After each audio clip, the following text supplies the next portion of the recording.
Hi guys, welcome back to the Tech Tutor. In today's video, we are going to continue our deep dive into differential equations, and we're going to move on to section 1.2 of our course. Okay, so let's have a look at a couple of problems that we could see in this section. So our first question asks us to find a function y equals f of x, satisfying the given differential equation and the prescribed initial condition. Okay, so we've been given this problem. Dy over dx equals 1 over square root of x plus 2. What I kind of like to do is bring the y's to one side and the x to one side, kind of like what we did in separable differential equations back in calculus 2. Okay, kind of like that. So I'm going to multiply dx both sides and get that dx on the right hand side, and I'm going to be left with dy equals 1 over square root of x plus 2 dx. Take the integral of both sides. It's going to be y equals, now taking the integral of this, okay, so I want, let's let u equals x plus 2. Okay, so we're going to have 1 over square root of u, but remember we could also write that down as u to the negative 1/2, right? So now taking the integral of let's the final answer over there. So taking the integral of u to the negative 1/2. Remember, you're just using our power rule of integration. That's just going to be u. You're going to add 2 over. Remember, we're going to add 2 over 2 because we're adding 1 to the top over here. So it's going to be u to the 1/2, and we're going to also bring that 1/2 to the front. Okay, I mean we're going to divide it. Sorry, we're going to divide that, and that's going to leave us with 2 square root of u, or yeah, you can also write that down as 2 u to the 1/2. Okay, so now I'm going to bring this back over here to show. We're going to bring it back over there. So it's going to be 2 square root of u. What was our u? X plus 2. And remember, we do not want to forget the c, the plus c, because we're finding an indefinite integral. Okay, now we've also been given an initial condition. The question asks us to also solve it for the given initial condition. Okay, so y of 2 equals negative 1. That's what they've said. Y of 2 equals negative 1. Okay, so remember, we want to think of this as our x value. This is our y value. Okay, so negative 1 we could say.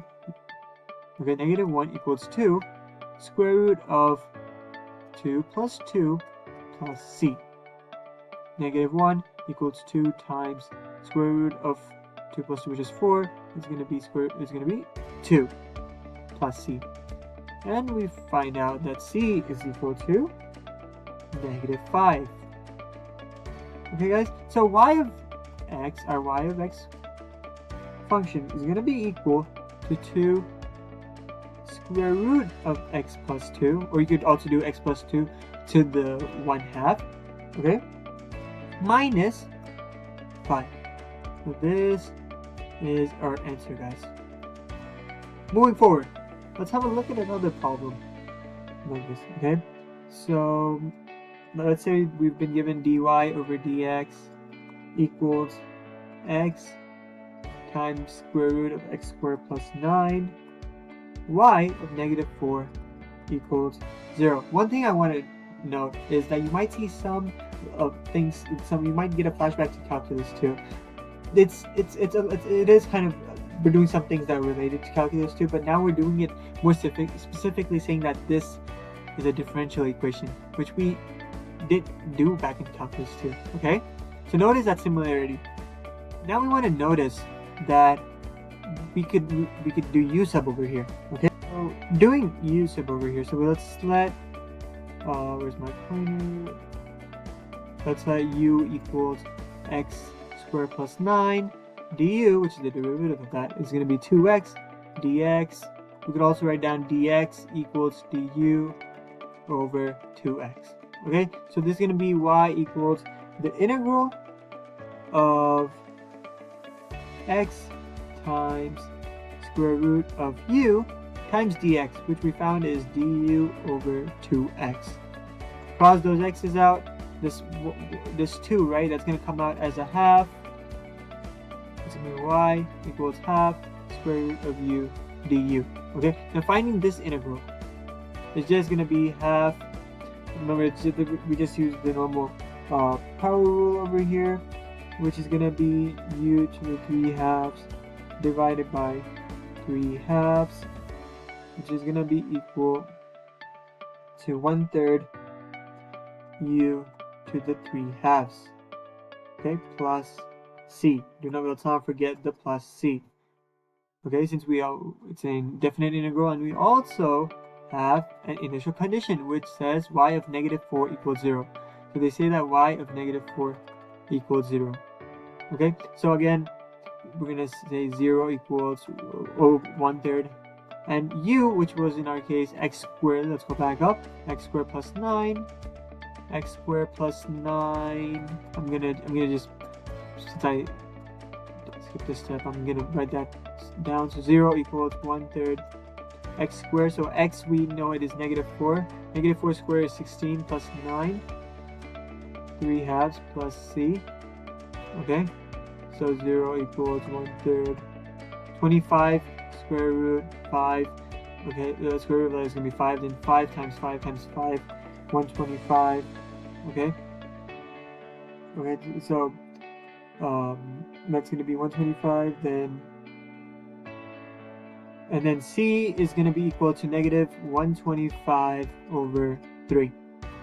Okay, now plugging that c back in is going to give us y equals 1/3 x squared plus 9 to the 3 halves minus 125 over 3. Now we could factor out that 3 to give us a more simplified answer.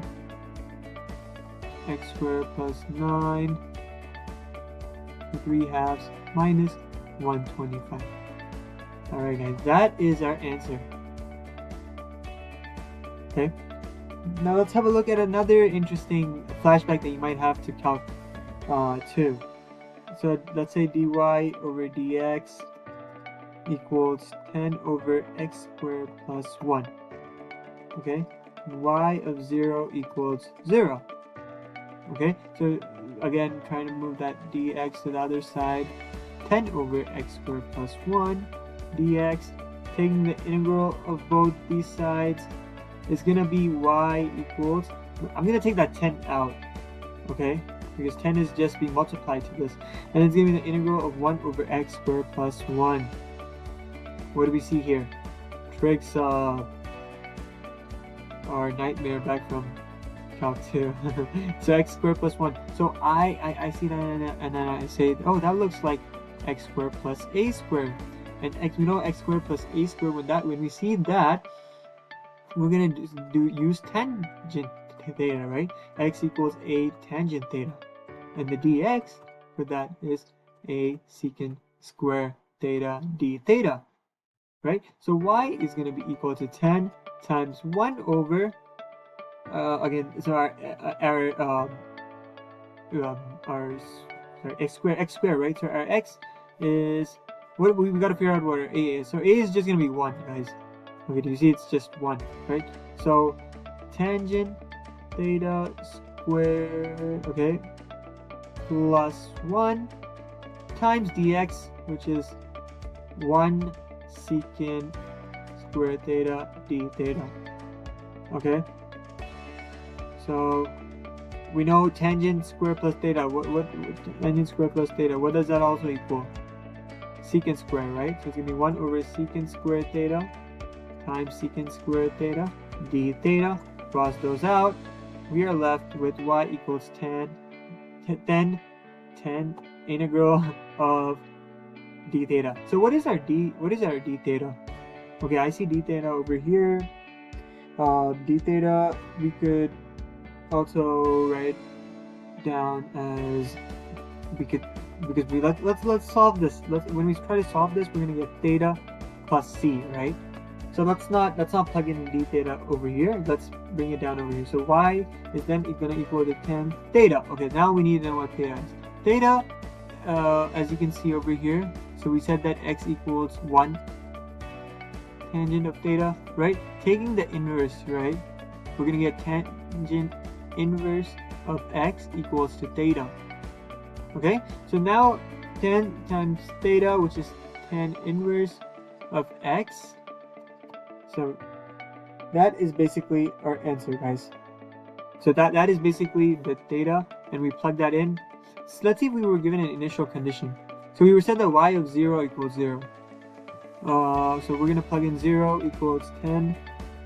Okay, tangent our inverse of 0. Okay, so we're taking the inverse, tan inverse of 0 plus c. Okay, so now what is tan inverse of 0? We know tan inverse of 0 is just 0, guys. Remember of 0, if you look at the unit circle. Also, we need to remember what our unit circle to figure this out. The c is just going to be equal, because this turns out to be 0. Okay, c is just going to be 0. So what is our y? Y function, so it's going to be tan inverse of x. And yeah, that is our answer, guys. Right. If you found this video helpful, please do leave a like, share the video, and subscribe to the video, and follow for more, guys. Thank you so much. And in the next video, we will be going across a couple more problems in the same section. Thank you so much.